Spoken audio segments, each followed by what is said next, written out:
from the readiness quiz. We do have to refresh our memory on how to graph a piecewise defined function. This is absolutely mandatory. I remember we stopped at this. I didn't write anything. I'm not sure whether you solved number 6.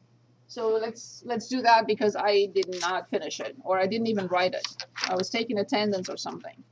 Okay, so today is the 31st. I hope. Okay, so we had -3, 4, and we had 2, 5. And we're asked to find the equation of the line. I know this is possibly extremely easy for some of you, but I just want to make sure, because we're going to use this all the time. So we wanted to find the equation of the line passing through these 2 points, and we wrote the slope definition y2 minus y1 over x2 minus x1. I name my points as x1, y1, and x2, y2. And accordingly, we have 5 minus 4 over 2 plus 3.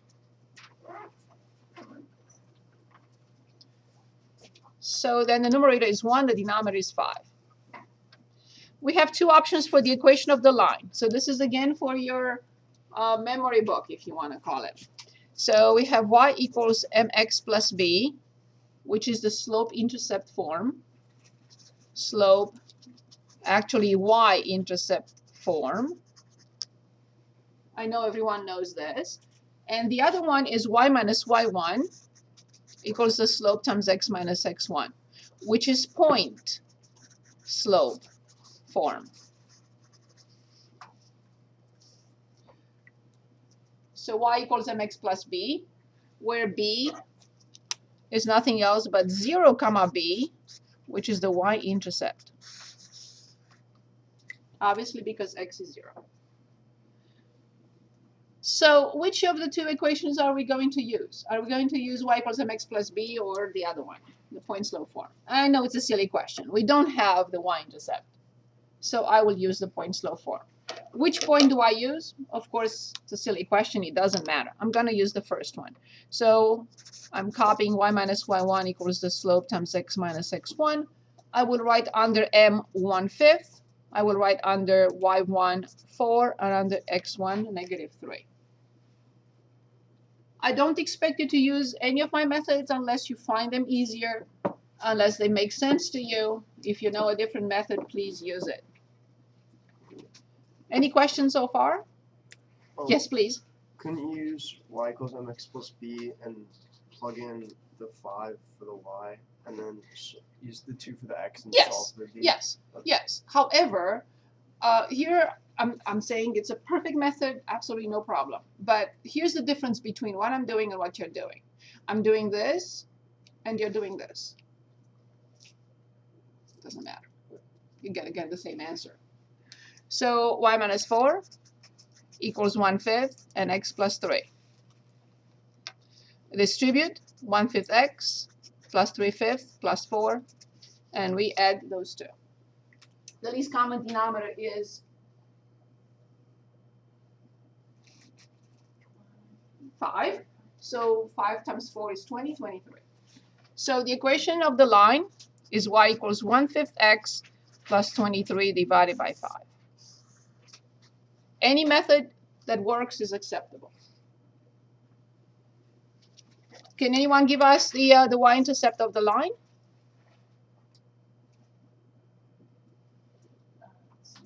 Excellent. Very good. Thank you. Good. So this is where we stopped last time. Okay. Now, you prefer to continue with the piecewise defined function or with the difference quotient? Any questions on this? Any questions? Did we all get the same thing? Okay, so both are extremely important. The difference quotient, as I said, once we understand what it means and how to calculate it for each function, you know 80% of the course, this course. Okay, so let's continue with the difference quotient. First, I would like to explain what it is. And you're going to see this several times, as I mentioned. Okay.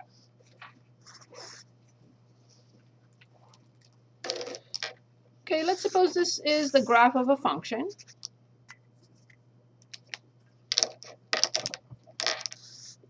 F of x. And let's suppose this is a point. I'm going to denote that point by point P. And if the x coordinate is x, what will the y coordinate be?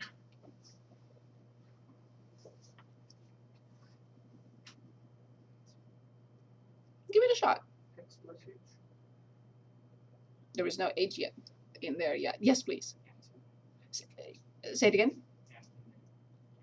Yes, f of x, of course. So the coordinates of P are x comma f of x. Right? So if x is 5, then this must be f of 5.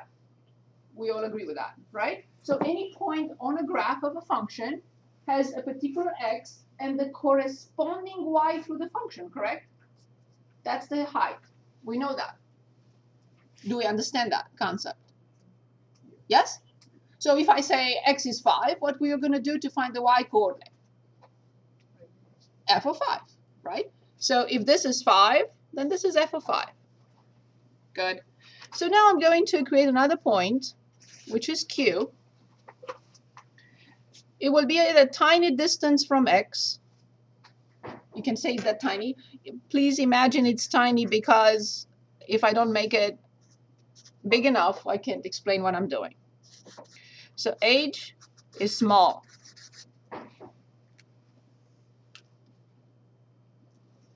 Okay, can anyone give us the y coordinate of point Q? Yeah. Of course, absolutely. Very good. So what could be a scenario here? What could be a scenario? Let's say I want to manufacture discs.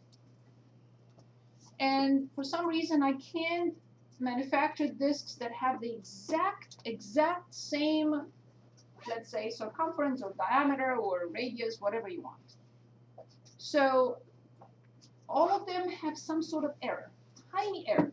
Maybe a little bit smaller than they should be, maybe a little bit larger than they should be. Tiny difference. That's the h. Tiny difference, minor error in something I'm doing, something I'm measuring, something I'm calculating. That's the little h.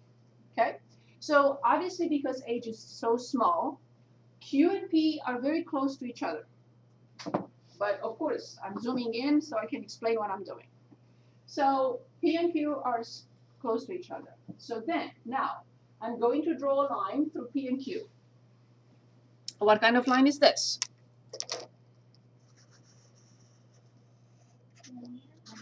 It's a line, but we call it a secant line. It has nothing to do with the function called secant.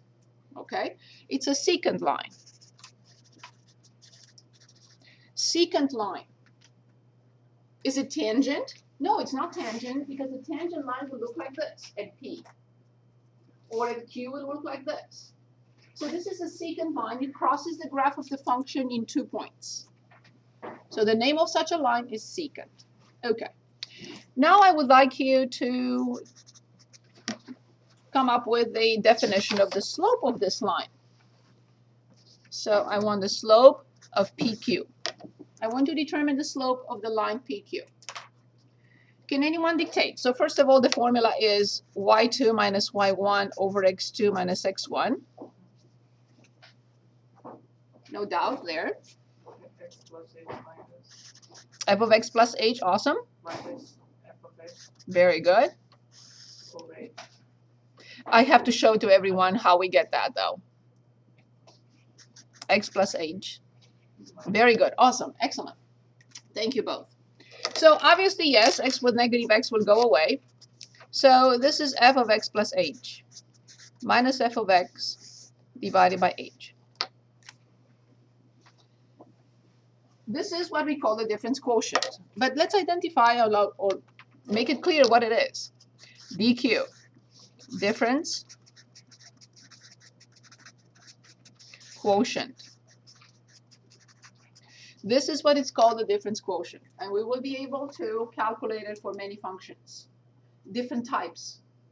Quadratic, rational, radical, exponential, and so on and so forth. Okay, so what does it mean? Can anyone explain what is this difference quotient? What is the meaning of the difference quotient?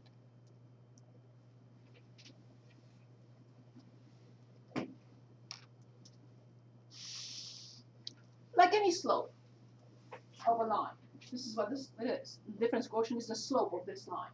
What does the slope of a line mean? The rate of change. Exactly. That's all it means. It's the rate of change of this function between P and Q. That's all it is. The rate of change between P and Q. Now, what do you think would happen in this chapter and the next? What we're going to do? We're going to make H tiny, tiny, approaching zero. I cannot say equal to zero. I'm saying approaching zero. What do you think will happen to Q? We'll go closer and closer to P. Very good. And what will happen to this line that is the secant line? What it will become as I drag Q closer and closer to P, because H gets closer and closer to zero, not equal to zero.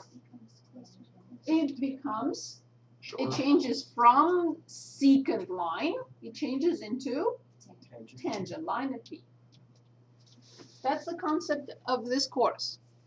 The main concept of this course. The rate of change of a function at any point. Okay, so now coming back to our little quiz here, can anyone identify the function that I used?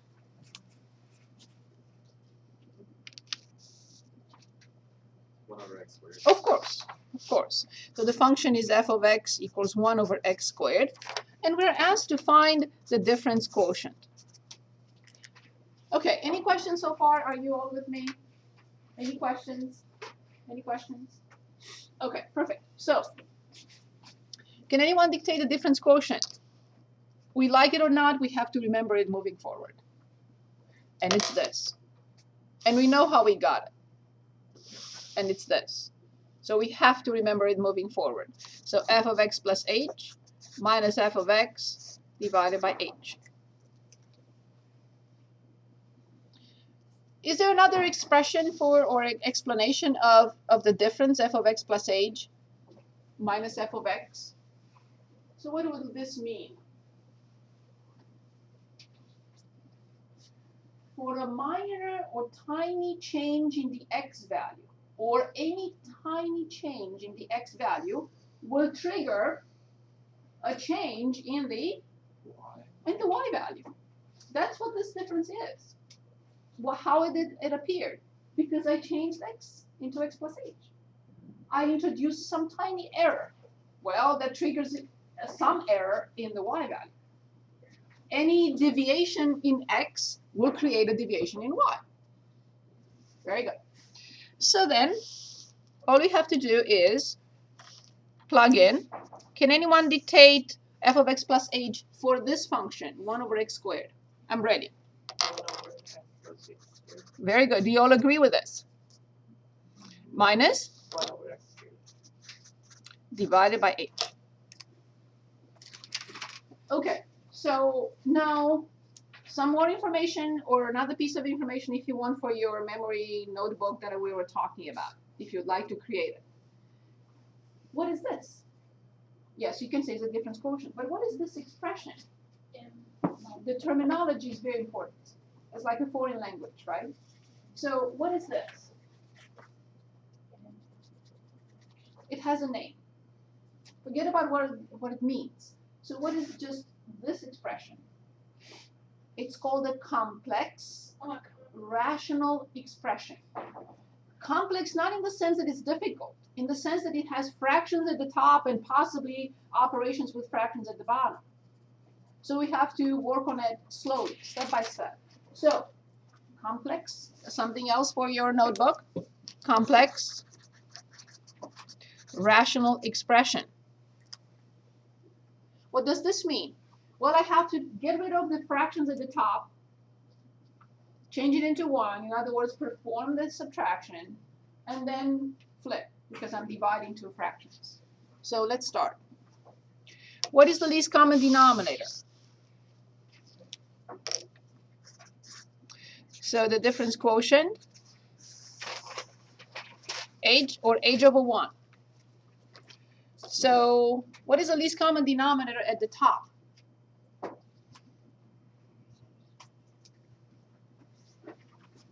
X plus h squared, x squared. Very good, awesome. X squared plus x plus h squared. In case you don't remember this or you forgot, there are two different factors here. One factor is x, the second factor is x plus h. All different factors have to be present in the least common denominator.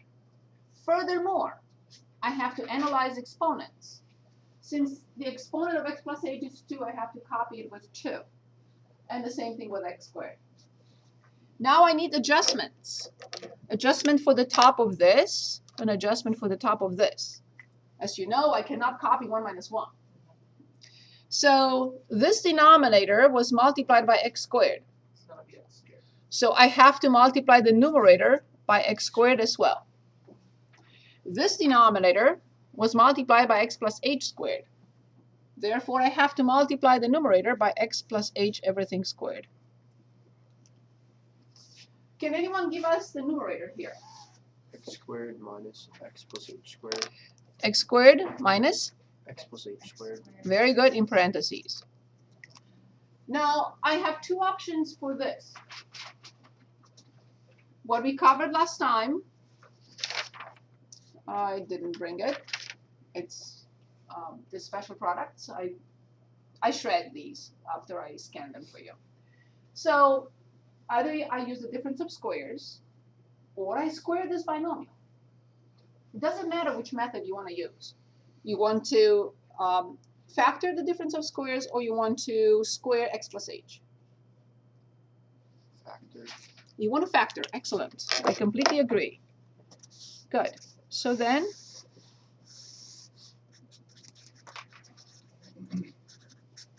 how do we factor the top? Very good choice. X plus h. Very good. X plus h, and the other one? X minus. Awesome. Thank you very much. Great job. X plus h, x minus h. Please tell me if you were able to keep up. If you see, yes. Yes. It's and this is a very good refresher. I'm hoping that we all refresh our memory on those special products. So this is a squared and this is b squared. So when I factor this, I have a plus b and a minus b. A is x, b is x plus h. So I have this. This is x and this is x plus h. And this is x minus x plus h, but I have to distribute. Is that better? Good. Obviously, we're going to continue simplifying now. And I will simplify the x with a negative x. Finally, we have 2x plus h. I have a minus h that I will put in front over x squared, x plus h squared, and multiply by 1 over h. Something extremely important for your memory notebook. Extremely important. Every time we calculate the difference quotient for any function, if you want me, I will write this down for you. So let's discuss this first. Every time you give me a function and say calculate or determine the difference quotient, two things must happen. All terms in the numerator that do not have h must go away. If they don't, something is wrong. Second thing that has to happen is this h from the denominator that I had to flip because I'm dividing by a fraction, this h must go away. I'm not saying that the final answer will not have h in it. I'm not saying that. I'm saying this one has to go away. Obviously, with a factor from the top. I just can't erase it. No cell phone, please. Okay, so two things. So let's write this down. Number one, every time we calculate a difference quotient for any function, I'm going to write it with you. Every time we calculate a difference quotient for any function, all terms at the top that do not have h must go away. For any function. I'll write it down in a minute. Number two, this h from the denominator of the difference quotient must eventually cancel out with a factor from the top. Okay, so let me write this down. Two things. Difference quotient. Number one, all terms from the top without, I should have written all terms without h from the top must go away, must cancel out. And number two, for any function, when we calculate the difference quotient, h from the denominator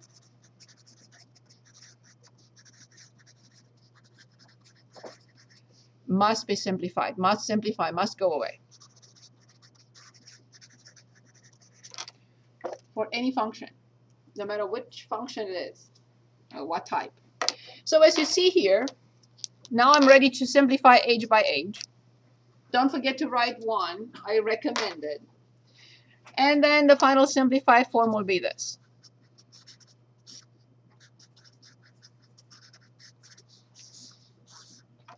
So this is the difference quotient for the function we had, which was 1 over x squared. What does it give? It will give the rate of change of this function at any point. In other words, the slope of the tangent line at that point for any x, where the function is differentiable, but we'll talk about it later.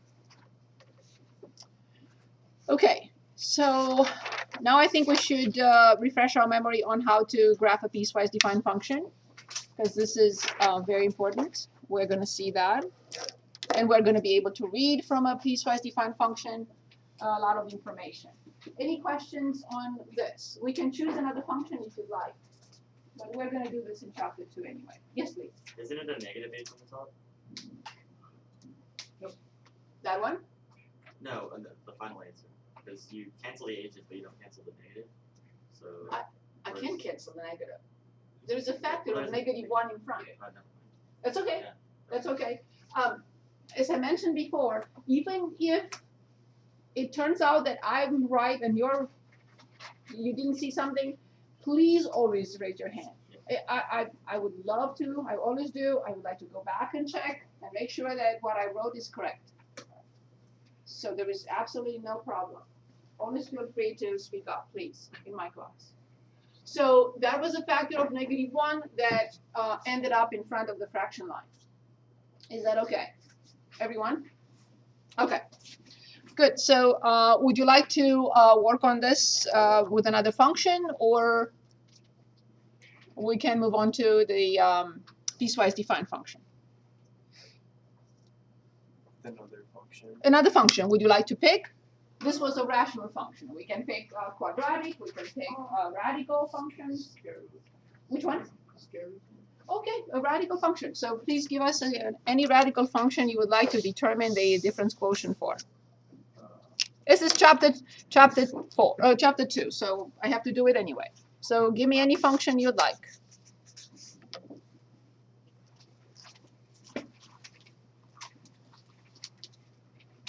Okay, 2x minus 3. Is that good enough? Okay. So we want to determine the difference quotient for this. We write a difference quotient again and again. So it gets embedded. We know what it is. We know where it's coming from. But this time we want to calculate it and simplify it, determine and simplify it for this function that we just came up with. So can anyone dictate what we should write as the next step?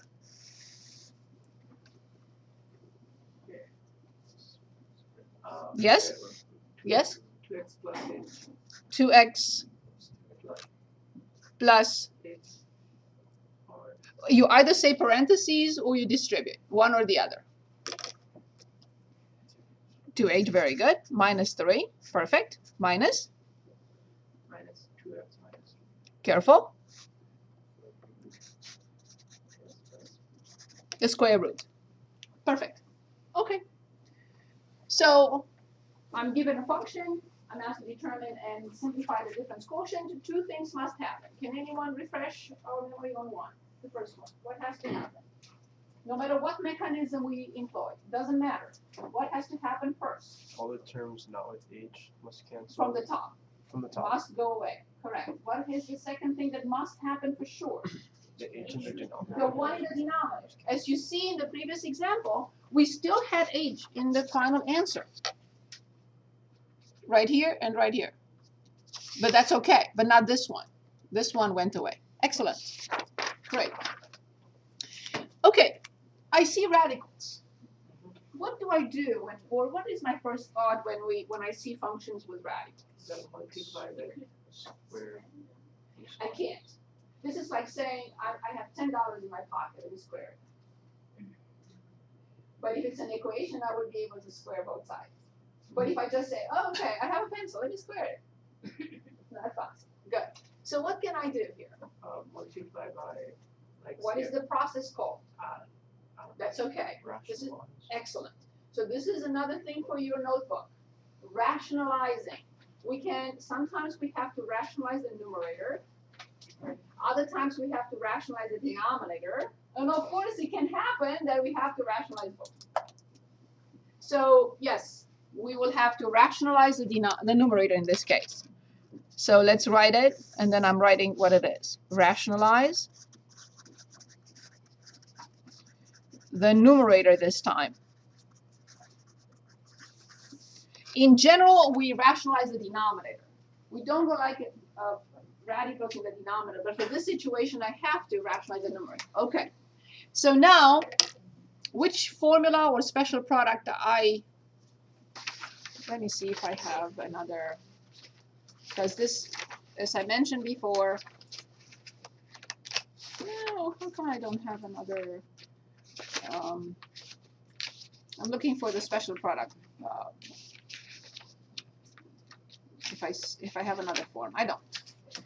I just wanted to point it out. So if you go back to the special products, there were 3. Which special product of the 3 that we refreshed our memory on last Thursday I have to use here? Since we can square, which is the only one that I can have to use? It's the one that we just used a minute ago. The difference of squares. So if the numerator has a plus b, then I have to multiply by a minus b. If the numerator has a minus b, then I have to multiply by a plus b. So can anyone dictate what to write?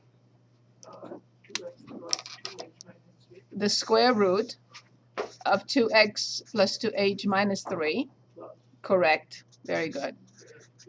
Yes, I'm sorry, I erased that. I didn't mean to write plus, of course. Makes no sense.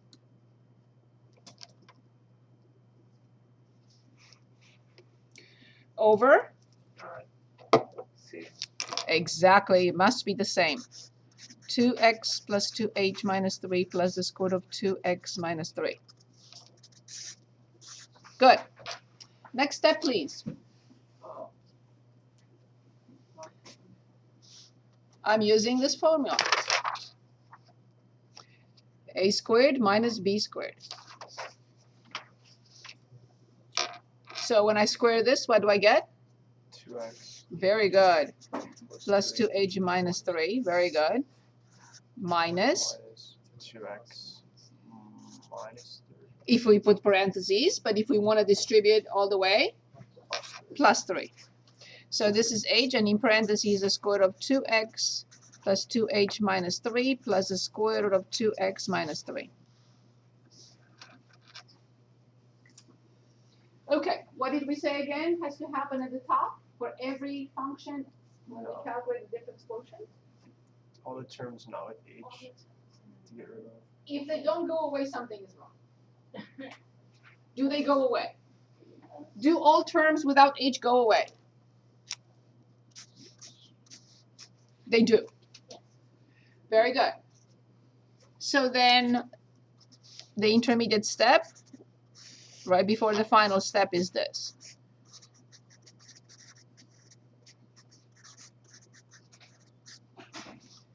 And what is the second thing that has to happen? H into account. The h from the denominator must, not h from the denominator, but this particular h must go away. Correct. Excellent. And it does. So the simplified form of this difference quotient for this particular function is 2 over the square root of 2x plus 2h minus 3 plus the square root of 2x minus 3. This is final. Any questions for me? So how come you do not get rid of the H first? Like, because I was taught a different way that you can get rid of the H first. Which one? When you first start out, like why not make H part of the top of the function? So are we talking about here? Yeah. So how will I do it? What will I write? Just to make sure I understand the question. I don't know how to do it with this question, but I was taught that you can get H to the numerator first to work it out and still get the same answer. So You have to show me. I am not sure I understand. not with this one, but I'll tell you at the end. I'll find one because I'm more used to getting it. Are you talking about the quadratic function maybe? It might be quadratic because I can get rid of it. Let's do one. Can anyone give us a quadratic function? Since we're here, let's finish this up. It's good. I have to do it anyway. If I do it now or later, it's the same thing. Can anyone give us a quadratic function now? 4x. I can't think of one. 4x squared Plus 16 6x 6x minus 10. minus 10. Perfect. We want to find and simplify the difference quotient. The definition is f of x plus h minus f of x divided by h. I recommend for a quadratic function, let's determine this separately and then put it in. Okay? So let's leave this alone. I'm going to come back to it. So let's find f of x plus h. Simplify it fully and then put it in.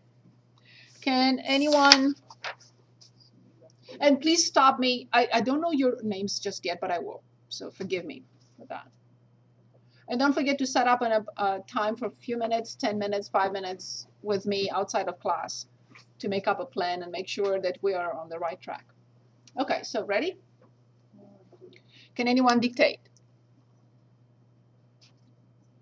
Yes? Yes, in parentheses. Very good. Awesome. Next step. Factorize x plus h. Factor, you mean? I mean, solve Okay, so you mean expand. x squared. Perfect. Yes. X squared plus 2hx plus h squared. Very good. That's why we refreshed our memory last time. Excellent. Plus 6x plus 6h minus 1. Perfect. So now I can distribute 4x squared plus 8xh plus 4h squared plus 6x plus 6h minus 10. Yes, I didn't want to have all this and also the fraction. Okay, so now I can continue.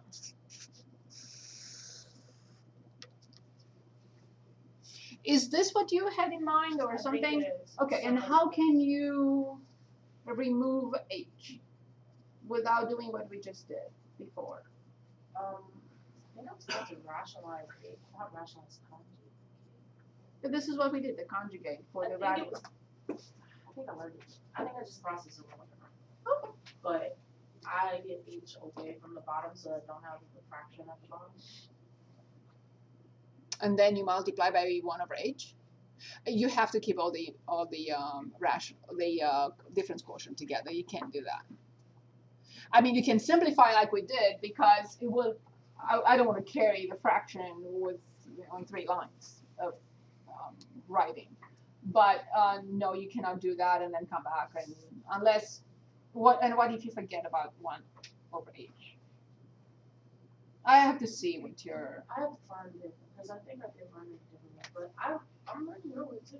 Oh, no, I'm If it works, but just make sure that you don't forget about that. I'm not sure for sure. I understand how that works. Okay, so we copy instead of f of x plus h, we copy 4x squared plus 8xh plus 4h squared plus 6x plus 6h minus 10. Minus Yes, minus 4x squared 4x squared. minus 6x Yes, plus 10. awesome. One more time, again. I know I repeat myself a lot. My apologies. anything That does not have that have an H must go away. Otherwise, it's trouble. Good. Yeah. Do the terms without H go away? It is possible that some terms with H go away, but I don't care about those. I need to make sure that the terms without H go away. That's a bonus. If some terms with H also go away, it's a bonus. I'm happy. But the terms without H must go away. So the negative 6x with the positive 6x, the positive 10 with the negative 10, and the negative 4x squared with the positive 4x squared. Let's count the terms that are left at the top. They must have H in common. If they don't have H in common, I will not be able to eliminate this. So then let's pull it out. We pull out the common factor, which is indeed. That's how the H from the denominator will go away with the H from the numerator. Because the remaining terms, they all have H in common. So what is left? You said 3 terms. I need to put 3 terms inside parentheses. 8x 4h plus 4h plus 6. plus 6. And this is 8x plus 4h plus 6. And now you have an example of how to calculate, yes, the different quotient for a quadratic function. For a rational, for a radical, and quadratic. Is that 4h squared? This one? No, the one right next to the one you moved down. So it's 8x plus 4h. Yes, 4h squared. Oh, wait. Yeah. So this is 8x, this is 4h, and this is plus 6. Yeah. Oh, yeah, it's going up there. Okay, h times 8x is 8, h times 4x is 4h squared, and h times 6 is 6h. Oh, okay. She pulled out the Is that okay? Clear? Awesome. Very good. So you have 3 examples for different quotient, right? Rational, quadratic, and radical. Good. Finally, let's look at one more thing, which is, and then we start chapter 2, which is graphing a piecewise defined function. And I selected this, but we can choose another. Are you comfortable with this, or you want to choose another? We can choose another one from the book. Is this okay? Yes? Okay, then let's look at that. And then we can give it a rest and start what we're trying to do, which I already mentioned. You'll see in a minute.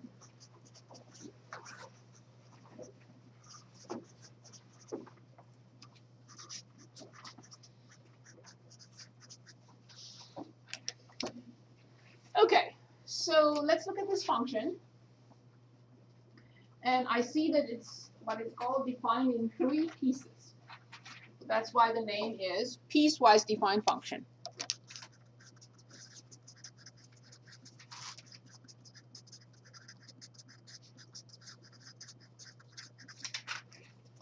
Can anyone give us an example of a piecewise defined function in real life situations?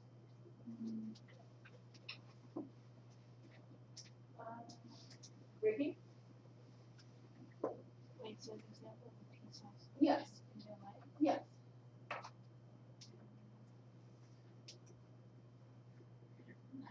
Not sure. That's okay. Here's one. With movie tickets, maybe. Like If you buy- kids and then adults at different ages. Yes. Perfect. That's a perfect example. Here's another. I don't know the new tax code. I have no idea what they changed and how they changed it yet. No clue. But I'm just making numbers up now. For someone who makes between $0 and $30,000, pays a certain amount. For someone in the next tax bracket, pays 20%. In the next tax bracket, 25%. This is an example of a piecewise defined function. Meaning, for a certain amount of, or number of x, or domain for x, I'm using a function. For a different piece of the domain of x, a different function. And for another piece of the domain for x, another function. And that's exactly what this is. What does this function say? It says it's 2 for negative infinity to 0, for x between negative infinity and 0. It's 1 minus x squared between 0 and 2. Then I see a gap. 4 from 4 to infinity is the third fraction, the third function. Okay?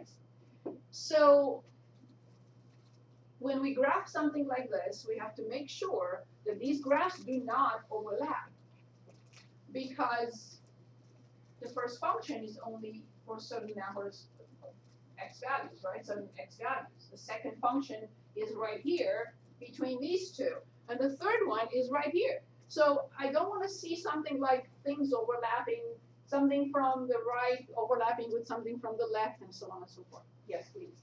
So they have the same x value, but They don't have the same x value. So this is like saying for someone, let's say between the year 2010 and 2002 had a particular salary. Between 2000 and, what did I say, 2000, 2002.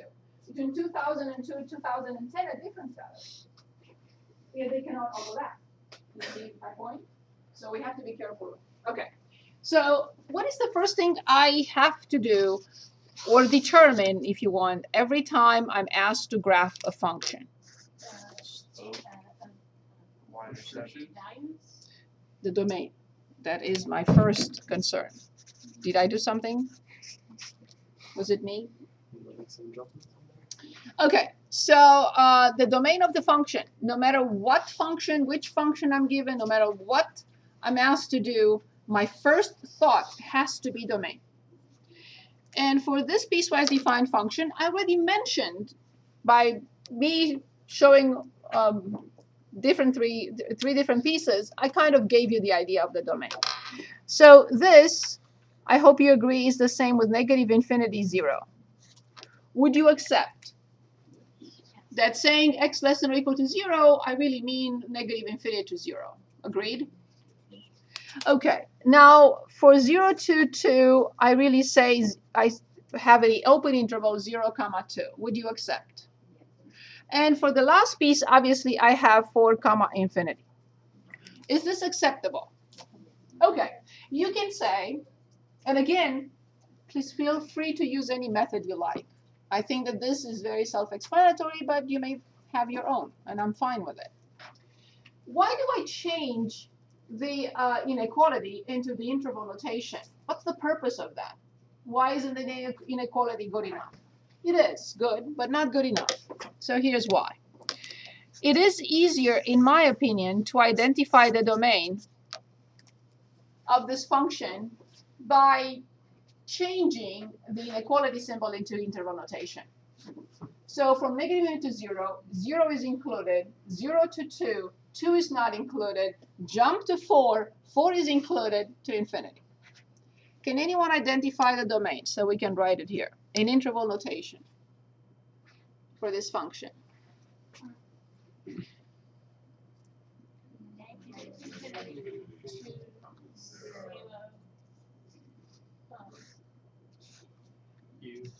Union with a bracket, 4 to infinity. So since at 0 the function exists on the left and it doesn't on the right, it's okay. The function is defined there. And 0 to 2, so we can combine those from negative infinity to 2 union 4 to infinity. Is this okay? Are you okay with this? Yes? Okay. Now, in the table of values, or ordered pairs if you want, I'm going to put exactly what I just saw, what I created. 0 is in the middle, 2, 4, and infinity. The first branch says negative infinity to 0, and you see a bracket facing left. That's what I'm going to do to write under 0. And a parenthesis facing right. So under 0, a bracket to the left, and a parenthesis to the right, and they are touching.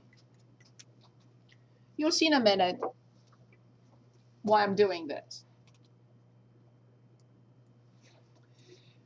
At 2, there is only a parenthesis opening to the left. Nothing in between. That piece doesn't exist. And under 4, what do you think I'm going to draw? Bracket. Exactly, of course. Very good. I know that this is an overkill, but please bear with me. Which function do I use between negative infinity and 0? And only one. Indeed. Perfect. Which function do I use between 0 and 2? 1 minus x. Perfect. And which function I will use between 4 and infinity? Square x plus 5. Awesome. What type of function is this? Linear. It is a linear function. Very good. What type of function is this? Quadratic. Awesome. Quadratic. What type of function is this? Radical function. Excellent. Thank you. Perfect. Good.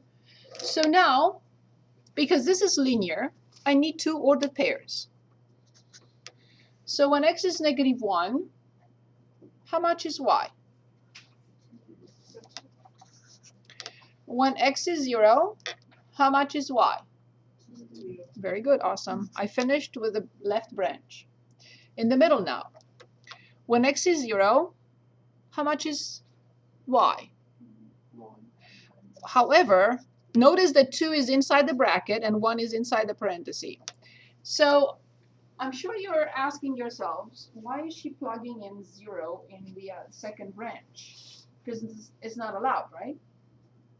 I'm not allowed to plug in 0 in this branch.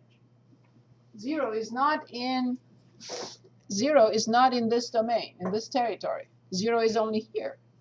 Why am I plugging in 0 in here? Because otherwise, if I don't plug in 0, I will have to plug in 0.000000000000000, and I will leave it as an open point instead. Perfect. Okay, so let's plug in 2. Although you could say, wait a minute, you're not allowed to plug in 2. That's correct. However, I will do it because otherwise I have to plug in 1.999999999999999. So let's plug in 2. What do we get? 30. One more time. Very good. Awesome. Great. Of course, I know how this function looks like, and I'm going to plug in 1. Why will I plug in 1? Because when I plug in 1, I get 0 indeed. Okay, so let's plug in 4. What do we get? 3. Very good. And let's plug in the next one that we can take the square root from. So the first one was 9. The next one will be 16. So 16 minus 5 is 11. So 11, and I get 4. Ready? Now let's graph. From left to right, what is the first ordered pair that you will say, plot this first?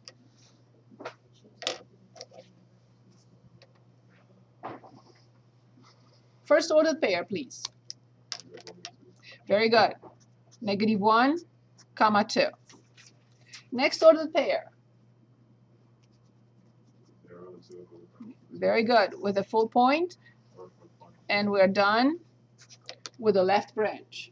Not to be extended to the right. Impossible. Very good. Good. The next ordered pair, please. What type of point? Excellent. Next ordered pair. Very good. Excellent. And the last ordered pair here.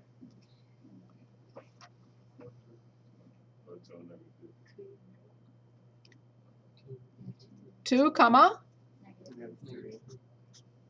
What type of point is this? Very good. Here's the second branch. It's quadratic.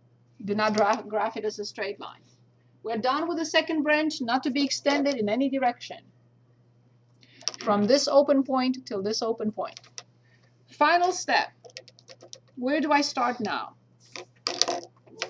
4, 3. 4 comma 3. Full point or open? Good. So, and then 4, 11, and so on and so forth. So allow me to just do this.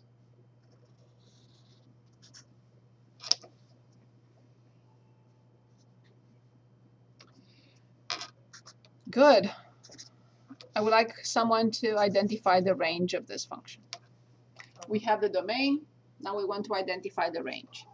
From the lowest y value where the function exists. Minus infinity to 1. No. Negative 3. So -3 to 1 union. Exactly. Union. 3. Excellent. Very careful. Yeah. So this is indeed